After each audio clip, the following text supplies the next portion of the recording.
Halo semuanya, tahu nggak sih, di dunia teknik itu, seringkali masalah yang paling rumit justru punya solusi yang paling cerdas. Nah hari ini, kita bakal bongkar salah satu jalan pintas paling keren dalam analisis listrik, gimana caranya para insinyur mengubah matematika yang super rumit jadi aljabar yang simple banget. Yuk, kita mulai!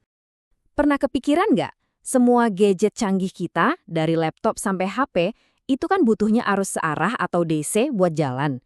Tapi, listrik yang keluar dari colokan di rumah kita, itu arus bolak-balik atau AC. Loh, kok bisa beda gitu? Nah, pertanyaan inilah yang jadi titik awal kita. Jawabannya, ternyata simple. Efisiensi.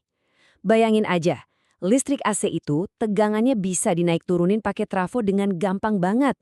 Jadi, pas dikirim jarak jauh, tegangannya dinaikin biar nggak banyak energi yang kebuang di jalan. Pas nyampe rumah kita, diturunin lagi biar aman. Makanya nih, kalau urusan distribusi listrik, AC itu juaranya. Tapi, ada tapinya nih.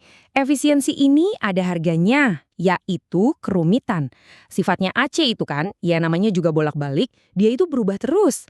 Arahnya, nilainya, naik turun melulu. Ini yang bikin analisisnya jadi jauh lebih pusing.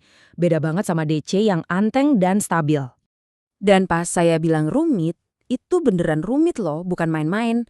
Kalau kita mau analisis sinyal AC apa adanya, langsung gitu, atau yang kerennya disebut domain waktu, kita harus pakai matematika tingkat dewa, kalkulus, persamaan diferensial. Ini tuh bukan cuma hitungan biasa, tapi makan waktu dan gampang banget salah hitung. Nah, slide ini nih, ini dia inti dari semua pembahasan kita. Di kiri, ini masalahnya. Domain waktu dengan kalkulusnya yang bikin kepala ngebul. Terus di kanan, ini solusinya yang super elegan. Domain fasor. Lihat kan, dari persamaan diferensial jadi aljabar biasa. Gila kan? Nah, inilah jalan pintas jenius yang mau kita kupas tuntas. Oke, sebelum kita masuk ke jalan pintasnya, kita harus kenalan dulu sama bahasanya, sinyal AC. Dan bahasa itu adalah gelombang sinusoidal. Ini bentuk paling dasarnya arus bolak-balik. Yang pertama dan yang paling gampang dilihat, itu namanya amplitudo. Anggap aja ini tuh tinggi puncaknya gelombang. Makin tinggi amplitudonya, ya berarti makin kuat sinyalnya. Simpel kan? Berikutnya kita punya periode, simbolnya T. Ini tuh waktu yang dibutuhin buat satu gelombang penuh. Jadi dari puncak ke puncak lagi, itu butuh berapa lama? Nah, itu dia periode. Ini kebalikannya frekuensi ya, jadi makin cepat gelombangnya, makin pendek juga periodenya. Terus yang ketiga, ada fase. Gampangnya gini, fase itu titik start gelombangnya. Jadi, pas kita mulai ngitung, di waktu 0, posisi gelombangnya lagi di mana? Di puncak, di tengah. Nah, posisi awal itulah yang disebut fase. Semacam pergeseran di garis startnya. Nah, gambar ini nunjukin semuanya dengan jelas banget. Kalian bisa lihat kan, amplitudo itu tingginya, periode itu lebarnya satu gelombang, dan fase itu geserannya dari titik 0. Tiga hal ini, amplitudo, periode, fase, udah cukup buat ngejelasin satu gelombang sinusoidal secara utuh. Oke, sekarang kita ke contoh nyata deh. Angka 220 volt di colokan listrik rumah kita, itu sebenarnya apanya? Itu bukan amplitudonya loh, bukan tegangan puncaknya.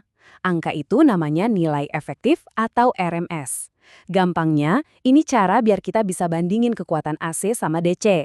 Jadi, 220 volt AC itu efek panasnya sama kayak 220 volt DC. Dan ini dia bagian yang sering bikin kaget. Tegangan puncaknya atau amplitudo aslinya yang masuk ke alat-alat elektronik kita dari colokan 220 V itu ternyata lebih tinggi. Bisa sampai sekitar 311 volt. Wow kan? Jadi 220 V itu cuma nilai rata-rata efektifnya aja, bukan nilai puncaknya. Oke, jadi pertanyaannya sekarang, gimana caranya kita nyederhanain analisis gelombang yang naik turun terus ini? Nah, disinilah kita masuk ke jantung pembahasannya. Kita kenalan sama alat super canggih yang namanya fasor. Cara paling gampang buat ngebayangin fasor itu gini deh. Bayangin jarum jam analog yang lagi muter. Panjang jarumnya itu amplitudo, sudut jarumnya itu fase. Nah, gelombang sinus itu sebenarnya bayangan dari ujung jarum itu pas dia muter. Fasor itu seolah-olah kita pencet tombol pause atau beku pas jarumnya di waktu 0. Cekrek. Jadilah dia sebuah panah atau vektor. Jadi kita mulainya dari sini ya, domain waktu. Ini persis kayak yang bakal kalian lihat di layar osiloskop kalau dicolokin ke listrik. Gelombang yang gerak terus, naik turun seiring waktu. Kelihatannya sih keren, tapi ngitungnya ampun deh. Dan ternyata ngubahnya ke fasor itu gampang banget. Kita cuma perlu ambil dua info dari gelombang tadi.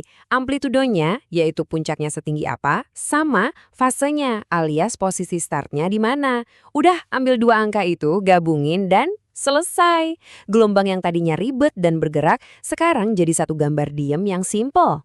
Dan inilah hasilnya. Voila, gelombang yang tadinya dinamis jadi sebuah panah statis. Vektor di bidang kompleks. Panjang panahnya itu amplitudo, sudutnya itu fase. Sekarang kita bisa lupain kalkulus. Cukup pakai aljabar vektor biasa buat nambah, ngurang, atau ngaliin sinyal-sinyal ini. Jauh lebih gampang. Oke, sekarang kita lihat kenapa jalan pintas matematika ini penting banget di dunia nyata, terutama di bidang yang kita peduliin, rekayasa komputer. Ini bukan teori doang loh, ini beneran dipakai. Coba bayangin di dalam sebuah chip komputer. Di situ, sinkronisasi itu segalanya. Ada miliaran transistor yang harus kerja barengan, serempak kayak orkestra raksasa. Dan dirijennya itu adalah sinyal jam atau clock signal yang detaknya super cepat, miliaran kali per detik. Jadi ketepatan waktu itu harga mati. Nah, masalahnya muncul di sini, namanya clock skew. Bayangin, sinyal jam itu harus nyampe ke miliaran titik di dalam chip di waktu yang persis sama. Tapi kan, secara fisika pasti ada aja keterlambatan, walau super kecil. Perbedaan fase sedikit aja bisa bikin data jadi kacau balau, dan sistemnya bisa nge-crash. Solusinya? Ya pakai analisis fasor. Para insinyur pakai fasor buat ngitung dan ngepasin lagi perbedaan fase ini dengan presisi tinggi, biar semua transistornya nyanyi di nada yang sama. Jadi, kesimpulannya, fasor itu kayak snapshot matematika yang ngebekuin waktu. Dia ngubah masalah yang bergerak dan rumit jadi gambar statis yang gampang banget dipecahkan. Dan berkat ini, kita bisa bikin chip komputer yang andal. Pertanyaan buat kita renungin, kalau snapshot matematika ini bisa nyelamatin chip, kira-kira jalan pintas cerdas apa lagi ya yang udah ngubah dunia kita dengan cara yang sama?